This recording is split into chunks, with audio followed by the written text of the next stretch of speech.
안녕하세요, 김용국입니다. 오늘은 질투에 대해서 같이 이야기해 보도록 하겠습니다. 친구가 며칠 전에 전화가 왔는데 친구는 이제 10년차 정도 된 베테랑 영업사원이거든요. 근데 후배가 들어왔는데 후배가 오자마자 대박 성과를 이뤘다고 합니다. 그러니까 이 친구 입장에서는 그게 너무 이제 자존심도 상하고 그러면서 질투가 엄청 심하게 난다고 합니다. 그래서 저한테 어떻게 해야지 후배에 대한 질투를 없앨 수 있냐 저한테 문의를 해가지고 저도 잠깐 고민을 한번 해봤습니다. 그런데 저 역시도 이게 남일 같지가 않는 거예요. 사실은 저도 몇 년 전에 사실은 경험했던 거거든요. 나도 정말로 엄청난 베테랑이고 이 정도면 정말 내 나름대로 이제 괜찮다고 생각했는데 불과 나보다도 경력도 떨어지고 많은 게 부족하다고 생각했던 얘가 나보다도 훨씬 더 성과를 많이 낸 적이 있었거든요. 그러면서 제가 한동안 한두 달 정도 이 멘탈 붕괴가 사실은 왔어요.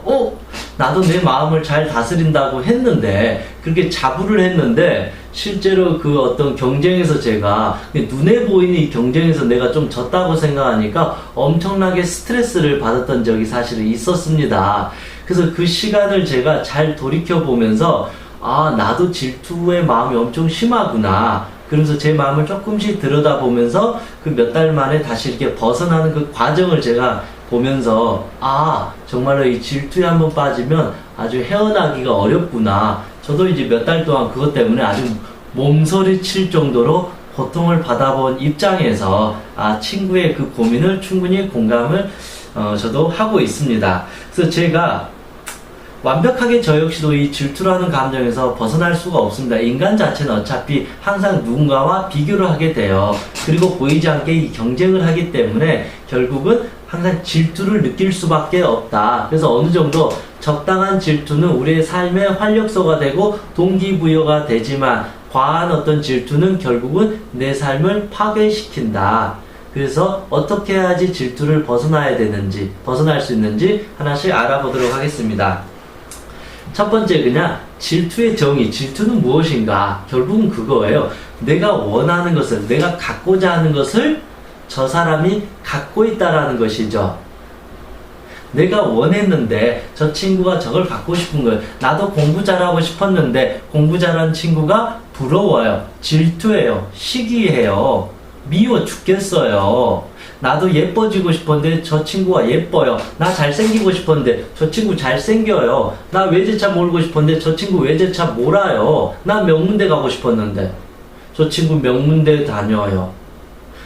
나 돈 많은 부모가 있었으면 하는데 저 친구는 부모가 돈이 많아요. 부모가 너무 잘났어요. 이런 식으로 내가 갖지 못한 것을 저 사람이 가졌다고 생각했을 때 그때 질투가 나게 된다. 사촌이 땅을 사게 되면 나도 땅 사고 싶었는데 사촌이 땅을 사니까 질투가 나는 거에서 배가 아파요. 그래서 화가 나요. 그래서 질투의 마음은 어떻게 되냐면 저 사람이 점점 꼴보기 싫어요. 내가 갖고 싶었는데 저 사람이 저거를 갖고 있으니까 저 사람의 것을 빼앗고 싶어하는 마음이 결국 질투고 시기 질투다. 그러니까 저 사람만 보면 이제 화가 점점 나는 거예요. 저 사람의 것을 핥혀버리고 싶고 찢어버리고 싶고 없애버리고 싶다라는 것이죠. 근데 실제는 그렇게 할 수가 없죠. 물론 그렇게 해버리면 나는 정말로 비열한 인간이 될 수밖에 없습니다. 그래서 저 사람과의 비교를 통해서 결국은 내 자신은 아무것도 가진 게 없어. 나는 쓰레기야. 나는 별 볼 일 없는 사람이야. 도대체 내가 한 건 뭐야? 나는 무능력해. 나는 아무것도 할 수 없어. 그러면서 자기 자신을 점점 열등한 존재로 만들어 가버리게 된다는 것입니다.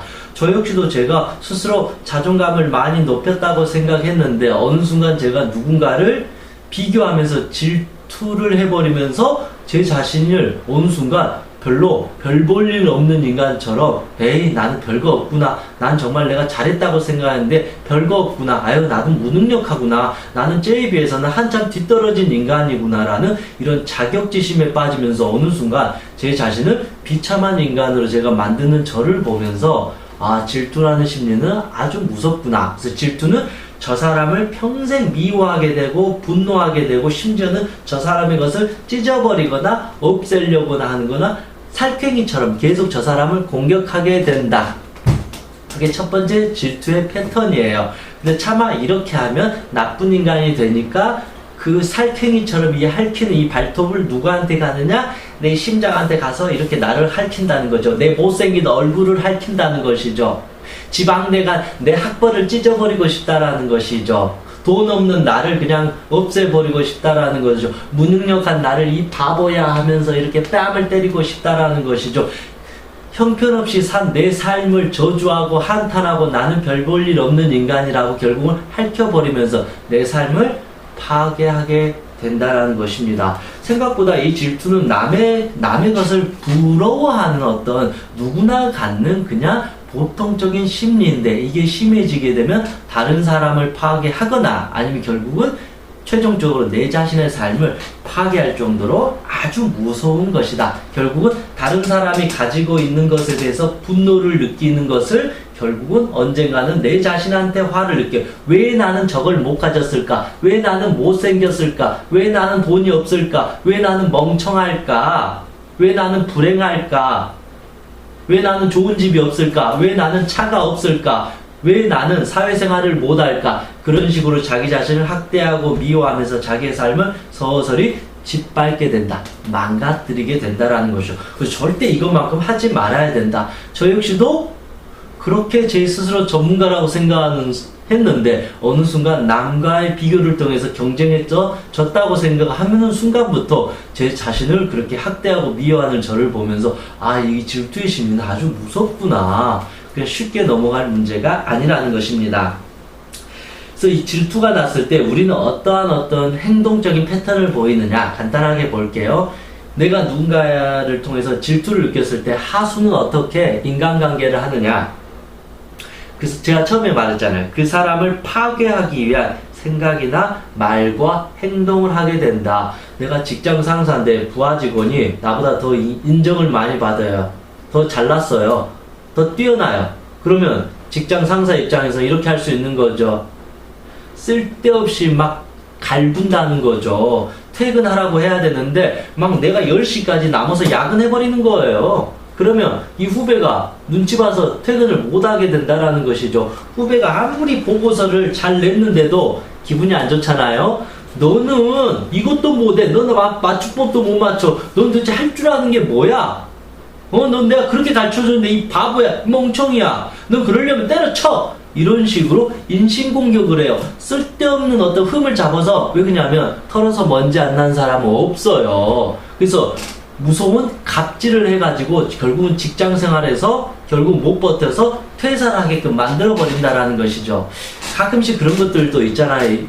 여성들 사이에서도 너무 이 사람이 질투에 너무 예쁘고 질투의 대상이 돼버리면 이 사람을 같이 마치 공격을 하게 되는, 남자들 사이에서도 이 사람이 너무 잘나고 이 사람이 너무 질투의 대상이 되면 이 여러 사람이 이 한 사람을 공격하게 되면서 이 사람을 바보를 만들어 버리게 된다. 자칫하면 뭐 왕따를 시키거나 은따를 시켜버릴 수도 있다라는 것입니다.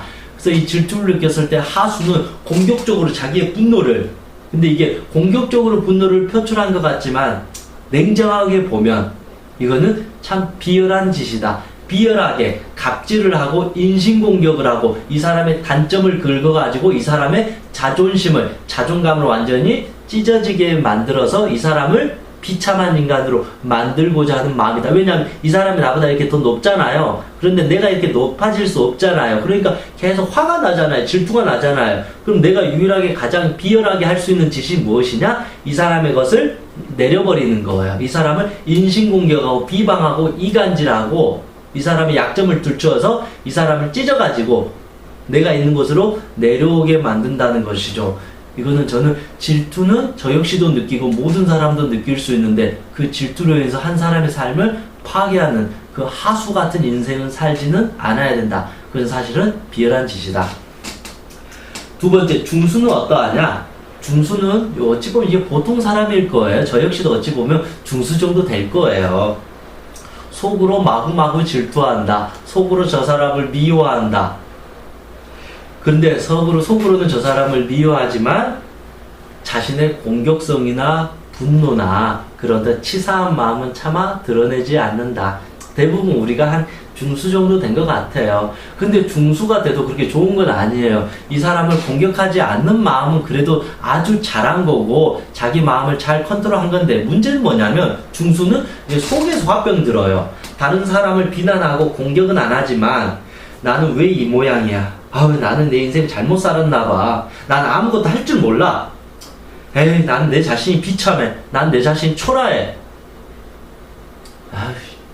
그냥 우울해. 아무것도 하기 싫어. 이제 일도 하기 싫어. 이런 식으로 막 징징대면서 자기를 우울하게 만들고 자기를 비참한 인간으로 만들게 된다라는 것이죠. 그것을 우리는 스트레스라고 합니다. 그것을 우울증이라고 합니다. 그것을 우울합병이 이제 속에서 이제 터지게 되면서 자기의 삶이, 자존감이 점점 밑바닥을 치솟게 된다. 내가 자존감이 점점 낮아지면 낮아질수록 이제는 모든 대상이 다 질투가 돼요.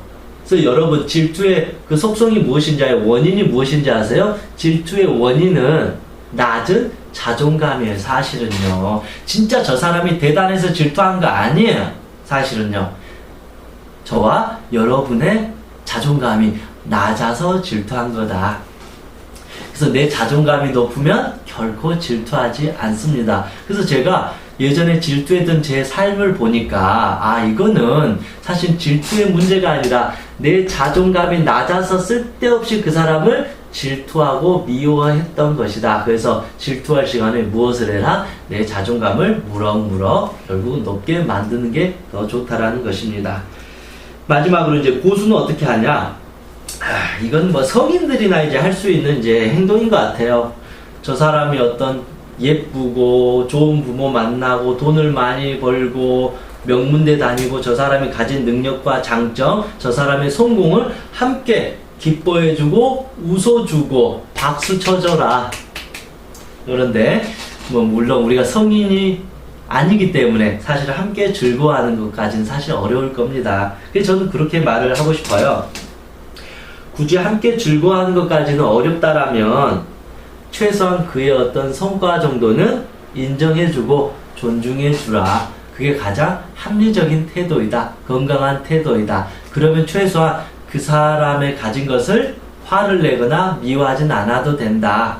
그러면 최소한 내 자신은 쓰레기다. 나는 무능력하다. 내가 할 줄 아는 게 뭐가 있어. 이런 식으로 자기를 깎아내려가는 자기학대는 최소한 멈출 수 있다. 그래서 우리는 고수가 되어야 된다. 왜냐하면 그 사람도 그 사람 나름대로 노력했고 운이 좋았든 어쨌든 그 사람이 어찌됐든 노력하고 해서 그 사람이 만든 거기 때문에 최소한 그 사람이 가진 그 성과나 그 능력 정도는 인정을 해주는 것이 가장 이성적이고 합리적이고 건강한 것이다. 그런데 감정적으로 자꾸 저 사람을 미워하고 부러워하는 것은 건강한 사람이 아니다. 결국 그로 인해서 자기의 삶이 파괴된다. 그래서 함께 즐거워하자. 어렵다면 그의 성과를 인정해주고 존중해주자. 그래서 저 역시도 그런 질투의 감정을 느끼면서 제가 많이 연구하고 조금씩 그 질투의 감정을 내려놓으면서 저는 다음에 4가지를 한번 생각을 해봤습니다. 첫 번째, 그와 나는 다르다는 사실을 제가 인정하지 못했던 거예요. 그 사람하고 나하고 동일시하려고 했던 거예요. 냉정하게. 그 사람하고 나는 다르다. 같을 수가 없다. 이미 그 사람과 나는 비교 대상이 되나요? 안 되나요? 안 돼요. 우리의 가장 큰 착각이 무엇이냐면 저 사람과 나는 다르다. 같은 존재가 아니에요. 여러분, 왼쪽 이 손과 오른쪽 손 비교 대상이 돼요? 안 돼요? 달라요. 이 손이 하는 역할이 있고 이 손이 하는 역할이 있어요. 똑같을 수가 없어요. 같은 것 같지만 따지고 보면 이 5손가락 다 다르잖아요. 이 5손가락이 다 엄지라고 생각해봐요. 새끼손가락이라고 생각해봐요. 넌 새끼손가락아, 넌 왜 이렇게 작니? 엄지손가락아, 넌 왜 이렇게 못생겼니? 이런 식으로 비교할 대상이 안 된다라는 거죠. 이 엄지손가락은 이 엄지손가락에 역할이 있어요. 이렇게 잡을 수 있어요. 이 새끼손가락이 아무리 힘이 없고 작고 별 볼 일 없는 것 같지만 이거 없으면 아무것도 못해요. 이거 손가락 없다고 생각해봐요. 못해요. 이런 식으로 사람이든 무엇이든 결국은 그 사람이 좋다, 나쁘다, 능력이 있다, 더 소중한 존재다, 비참한 존재다, 이거는 잘못된 생각이에요. 결국은 나라는 존재가 어찌 됐기 때문에 이 수레바퀴에 하나하나 이 어떤 연결고리가 있기 때문에 이 톱니바퀴가 결국은 돌아간다는 것입니다. 이처럼 나는 그와 다르다, 그 사람과 나는 비교 대상이 아니다라는 것을 정확히 인지해야 된다. 저 역시도 저 친구와 나는, 저 사람과 나는 비교할 대상이 아니라 결국은 나는 내 삶을 존중하면서 살아가야 되구나. 그게 자존감이다. 내 자신을 있는 그대로 존중해주면서 살아가도 바쁠 세상인데 왜 저 사람과 비교하면서 나를 하찮게 만드냐. 나와 저 사람은 엄격히 구분되어지고 다르다. 삶의 방향이나 목적지 자체가 다르기 때문에 저 사람의 비교거리가 되지 않는다는 것입니다. 여기서 한 가지 더 첨언을 하자면, 제가 항상 말했던 거지만 유일하게 비교할 대상은 단 한 가지이다. 무엇일까요, 여러분?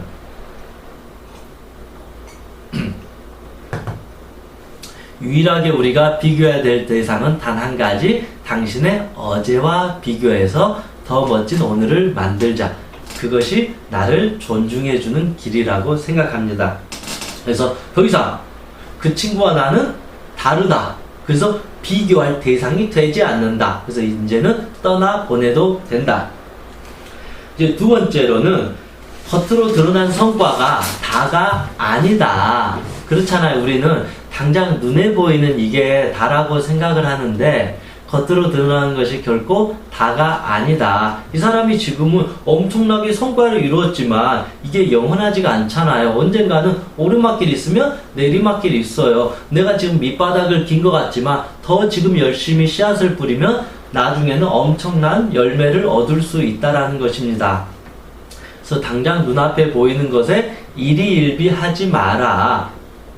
우리의 인생은 아직도 40년, 50년 무한하게 남아있는데 당장 지금 한 달 이 어떤 성과를 보고 나는 왜 이렇게 비참하지? 나는 열등한 존재야. 저 사람은 너무 대단해. 저 사람이 부러워. 이렇게 쉽게 인생을 논하지 마라. 인생은 죽는 그 순간 관에서 딱 누웠을 때 그때 내 인생을 잘 살았느니 못 살았느니 그때 평가하는 게 맞지. 지금 우리는 계속 42.19km에 마라톤을 하고 있다라는 것이죠. 당장은 저 사람이 나보다 더 앞질러 간 것 같지만 언제 어떻게 될지 모르잖아요. 저 사람이 지쳐가지고 헐떡거리고 쉬고 있을 때 난 또 열심히 달릴 수 있다라는 것이죠. 아무도 모른다. 결국은 종착지까지 가기 전까지는 비교도 하지 말고 판단도 하지 말고 그냥 열심히 자기의 길을 묵묵히 앞만 보고 달리면 된다라는 것입니다. 그래서 내 흐름을 가져야 돼요. 비교하는 순간 결국은 오버하게 돼요. 우리가 그렇잖아요. 저 친구가 앞에 달리고 있어요. 그럼 우리 입장에서는 저 친구를 따르고 싶잖아요. 그래서 무리하게 뛰었다가 결국은 오버페이스에 빠지게 되면서 결국은 낙오자가 된다라는 것이죠. 지금은 좀 늦더라도 나만의 호흡으로 흐름이 묵묵히 가다 보면 지치지도 않고 계속 쭉 해서 완주를 할 수 있다라는 것입니다. 결코 내가 지금 좀 늦더라도 내 자신의 호흡, 내 호흡을, 내 스타일을 유지하면서 계속 쉼없이 가는 것이 이 어떤 인생이라는 사이클에서 우리가 성공하는 것이지, 자꾸 남을 비교하고 남을 질투하는 순간은 결국은 나만의 호흡을 잃어버리게 된다. 즉 정신을 잃게 된다. 결국 그때 꼭 큰 대형 사고를 치게 되면서 목적지마저 상실하게 된다. 그러면 결국은 다시 마라톤 원위치로 돌아와야 돼요. 그래서 내 자신의 호흡을 지키는 것이 가장 중요하다. 세 번째, 그 사람의 장점을 배울 수 있다면 아낌없이 배우고, 아니면 이제는 생긴 대로 살자. 이건 두 가지 메시지예요. 그렇잖아요. 그 사람이 내가 질투할 만하다 그러면 그 사람이 가지고 있는 장점이 있고 능력이 있잖아요. 그것을 꼭 나쁘게 볼 필요는 없다라는 것이죠. 저 사람은 사기쳐서 그럴 거야. 저 사람은 진짜로 비열한 거야. 저 사람은 나쁜 놈이야. 그런 식으로 자기 합리화를 해서 저 사람이 어떤 것을, 저 사람이 가진 것을 너무 부정적으로 굳이 볼 필요는 없다. 어쨌든 그 사람도 가시적인 어떤 성과와 능력을 보여줬기 때문에 저 사람의 어떤 단점도 있겠지만 내 입장에서는 저 사람이 가진 능력이나 장점, 노하우를 차라리 빨리 배워서 나의 것으로 만드는 것이 오히려 질투를 없애는 길이다. 안 그러면 저 사람이 가진 장점을 보고 계속 질투할 거예요. 아, 저 사람은 저렇게 좋은 걸 가지고 있어. 아니야, 저 사람은 저거 가짜일 거야. 저거 사기친 거일 거야. 그러면서 왜 나는 이것도 못 가졌지? 아, 나는 내 자신이 초라해, 비참해. 난 도대체 할 줄 아는 게 뭐야? 이런 식으로 또 빠지게 되기 때문에 빨리 저 사람이 가진 것을 배워라. 그래서 우리가 그렇잖아요. 어린 아이한테서도 배울 게 있으면 가르쳐 주십시오 하고 배우는 태도가 사실은 정말로 자존감이 높은 사람이지, 다른 사람의 것을 부러워하고 그렇게 시기 질투하는 것은 자존감은 낮은 거고 쓸데없는 자존심만 많은 것이다. 고집만 센 거다라고 그렇게 말할 수 있습니다. 그리고 나서 만약에 그 사람의 장점을 내가 취할 수 없다. 굳이 저 사람의 장점을 배울 필요는 없다. 저 사람이 저렇게 한 게 나쁜 짓을 통해서 얻은 것을 내가 굳이 배울 필요 없다. 또 그런 거잖아요. 나쁜 짓을 해서 얻은 성과를 부러워하면 여러분 잘못된 거예요. 그 말은 나도 저렇게 나쁜 짓 하고 싶다는 소리예요, 사실은. 냉정하게 봤을 때는. 그래서 저 사람이 나쁜 짓을 해서 적법하지 않는 방법을 통해서 사기를 쳐서 거짓말을 속여서 이간질해서 그런 안 좋은 방법을 통해서 돈을 벌었거나 명예를 얻었거나 권력을 얻었다라면, 그것을 질투하고 있다면 여러분은 정말 잘못한 거예요. 나쁜 인간이 얻은 것을 내가 질투하고 있다는 것은 어떤 의미냐면 나도 내 마음속에 사기쳐서 나쁜 짓에서 이루고자 하는 비열한 욕망이 있다는 거예요. 그래서 그 마음을 빨리 거두셔야 된다는 것입니다. 그런데 그 사람이 어떤 열심히 해서 얻었다라면 그것을 정말로 대단하게 보면서 인정해주고 존중해주면서 그것을 빨리 배워서 나의 것으로 만들어서 내 삶을 더 멋있게 살찌워서 나를 더 존중해주는 것이 훨씬 더 합리적이고 이성적인 질투에 대한 태도이다. 저는 그렇게 생각을 합니다. 만약에 그게 아니라면 생긴 대로 살자. 그렇잖아요. 정말로 때로는 노력을 엄청나게 했는데 안 되는 것도 있어요. 가끔씩 천재들이 있어요.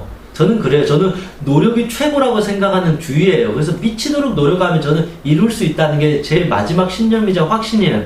근데 살다 보면 천재들이 있어요. 내가 아무리 미치도록 노력하고 열심히 해도 마이클 조던 같은 천재 생각보다 따르기 어려워요. 안타깝게도. 물론 김연아 선수가 어마어마하게 노력을 했지만 김연아 선수는 어쨌든 그 천재성을 갖고 있어요. 내가 노력으로 여기까지 올라올 수 있지만 그 천재성은 좀 달라요. 그래서 때로는 내가 아무리 노력하고 미치도록 해도 때로는 안 될 수도 있다. 내가 수학 같은 거 정말 못하는 사람이잖아요. 그런 내가 이 어떤 과학적인 거, 이 학문, 이 수학을 공부하려고 하면 될까요? 안 될까요? 안 돼요. 이 막 연극하고 예술하고 노래 부르고 이렇게 감성적인 사람이 과학자가 되려고 하면 어려워요.